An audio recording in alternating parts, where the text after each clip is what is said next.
Let's touch base with Rajiv Sharma as well from SBI Cap Securities to talk a bit more about this. Rajiv, hi, good afternoon. Thank you for touching base.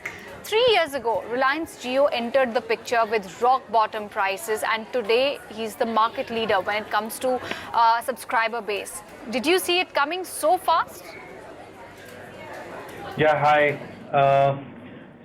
Yes, we were building for a rapid decline in market share for Vodafone Idea.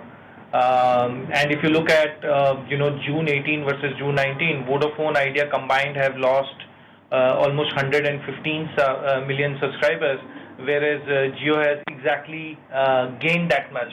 Now, add to this that, Bharti's also lost 60 million subscribers during the same period.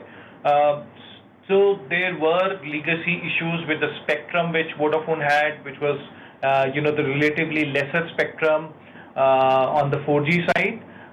And as such, after this, they went into this merger, which kind of slows down your network investments.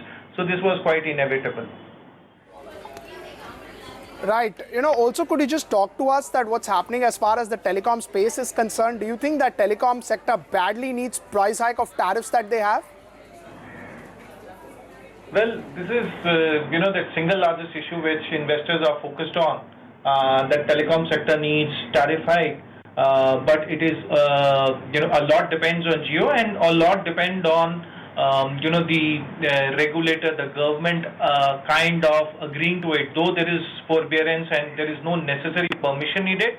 But, if you look at the broader scheme of things, when so much of action is happening on the bottom of the pyramid by the government, it will not be so easy for telcos to really raise tariffs. Maybe segmentation is the answer, yes.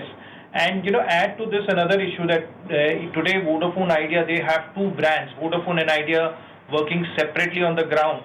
At some point of time when your revenue pressures are so much, you look at the cost as well. And if there is a consideration that we move to a single brand at some point of time, there could be more subscriber loss as well. Give us some perspective as well about what's happening at Vodafone Idea. They are still in the midst of an integration exercise, and they are saying that the company is delivering on its stated strategy. But the benefits are still not visible. Not even the green shoots are visible. By when can we expect some kind of synergies being visible in a positive way when it comes to the merger of the two behemoths? So there are two things running on two different tracks. One is synergies where they've delivered. But the other is, the data network, which is needed pan-India, and you have in front of you a pure 4G data player, which has got a good balance sheet, which is also deleveraging. There is Vodafone Idea running hybrid networks, plus then you have these complex, tricky network integration issues. So while the market is running at a different speed, synergies are there. But, it's difficult to have a similar pace across both the lines. So it is the revenue loss, it is this loss in subscribers which is hurting Vodafone Idea. They are delivering on synergies, that's not a question.